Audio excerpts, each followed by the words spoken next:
रुको तो एक बार। बोलो बोलो। जिस तरह सभापति जी चुप कराइए इनको।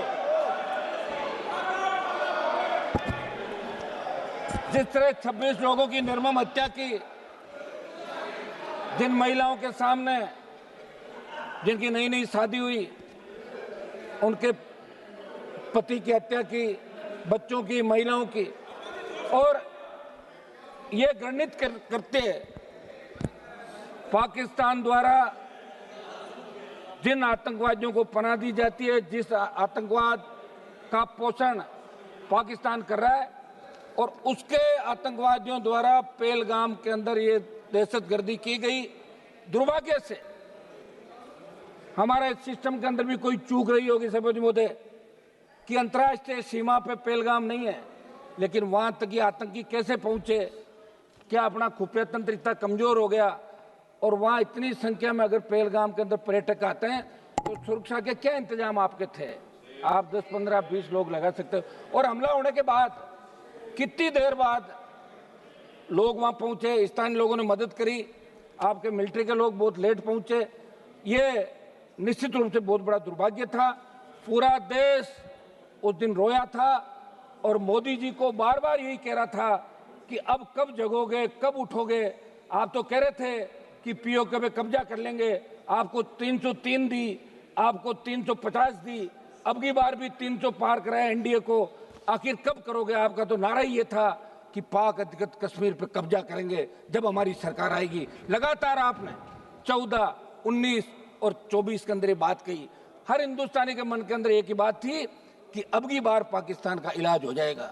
निश्चित रूप से इजराइल जैसे छोटे देश जो अपनी लड़ाई खुद के दम पर लड़ रहे हैं, 140 करोड़ का भारत देश जिसकी सेना विश्व के अंदर सबसे मजबूत सेना है, जब भी सेनाओं की बात आती है तो कारगिल युद्ध के दौरान 20,000 फीट ऊंची पहाड़ियों पे अगर 50 किलो गोला बारूद AK-47 लेके इस विकट परिस्थितियों के अंदर पहाड़ी पे चढ़ते हुए लड़ाई किसी ने लड़ी तो हिंदुस्तान की सेना ने लड़ी, वो जाट रेजिमेंट के हमारे जवानों ने लड़ी। ये अमेरिका के अखबारों के अंदर छपा था।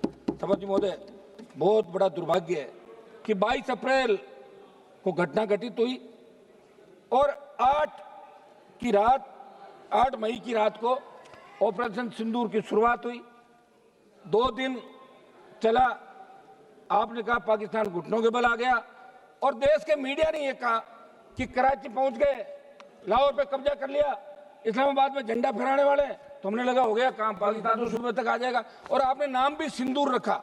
ऐसा लग रहा था कि भारत पाकिस्तान की मांग में सिंदूर भर रहा है, ऐसा ही लग रहा था जब सिंदूर नाम रखा। और सिंदूर का मतलब ये हो गया, अरे हाँ तो सिंदूर का मतलब ये होता है कि हमारे हिंदू धर्म के अंदर सिंदूर का, आप रुकिए साहब, ऐसे क्या कर रहे हो? आप खुद तो आधा घंटा भाषण दे दिया तो मुझे कह रहे हो जाओ, आप कमाल कर रहे हो। तो नहीं बोलना और क्या।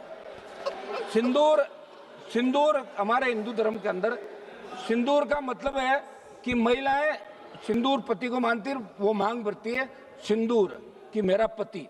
तो सिंदूर तो भारत ने भर दिया पाकिस्तान के अंदर, तो पाकिस्तान तो पत्नी हो गई भारत की। ले आओ विदाई, बाकी लेके आ जाओ, आप हो गया सारा काम। तो मेरा सभापति जी एक ये था कि अपन इस सदन के अंदर चर्चा कराएं, सारी बातें, वाद विवाद, हंसी मजाक भी चली, आरोप प्रत्यारोप भी चले। लेकिन जिस तरह का आरोप, अब तो आप सभापति की चेयर पे बैठे हैं, आपके पूरे आरोप शायद इन्होंने सुने नहीं, मैंने सुन लिए थे, समझ लिए थे, मैं वापस नहीं बताऊंगा जो आपने क्या कहा था।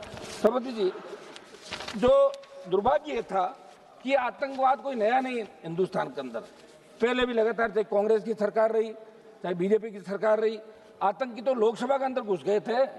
लोकसभा के अंदर अगर थोड़ा सा आगे आ जाते और हमारे उस समय वो लोकसभा के जो पार्लियामेंट सिक्योरिटी के जवान सादत नहीं देते तो कितने MP मारे जाते। उससे पहले भी लोकसभा, क्या हो गया? बोलने दो ना, बोलने दो। अभी है कुछ। एक तो मेरी बात सुनो, 10:30 11 बजे बुलवा रहे हो आप, ठीक है, खबर तो अखबार में छपनी नहीं, ये तो तय है, सिर्फ सोशल मीडिया से काम निकलेगा।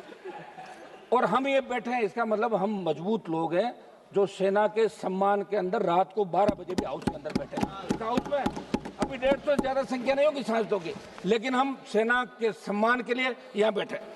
सभापति महोदय, हम 2-3 जो प्रमुख हमारी चीजें हैं, एक तो घुसपैठ कैसे हुई, इस मामले के अंदर जांच होनी चाहिए। आखिर घुसपैठ कैसे हुई, उसकी जांच क्या रही।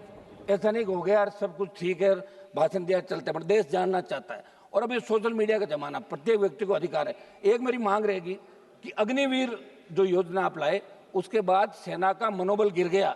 मेरी मांग रहेगी, आप मिनिस्टर लोग बैठे यहाँ पे, इस अग्निवीर को समाप्त करें, क्योंकि अगली बार अगर कोई बात हो गई तो फिर मैं सही कह रहा हूँ, मैं तो हमेशा, आपको पता ही नहीं है, आप कौन से सेना में जाते हो, मैं तो उस जाति से आता हूँ जिस जाति के सबसे ज्यादा लोग सेना के अंदर जाते हैं और सबसे ज्यादा साथ देते हैं। अब लोग व्यापारी लोगों क्या पता सेना क्या होती है। तो मेरी मांग है कि अग्निवीर को समाप्त करके पूर्व की भांति सेना भर्ती रैलियां कराएं। और इसके अंदर जब प्रधानमंत्री जवाब दे तो सिंदूर क्यों नाम रखा, सिंदूर कहां भरा, इस बात का भी पूरा प्रधानमंत्री के जवाब के अंदर धन्यवाद। हम सब सेना को सैल्यूट करते हैं।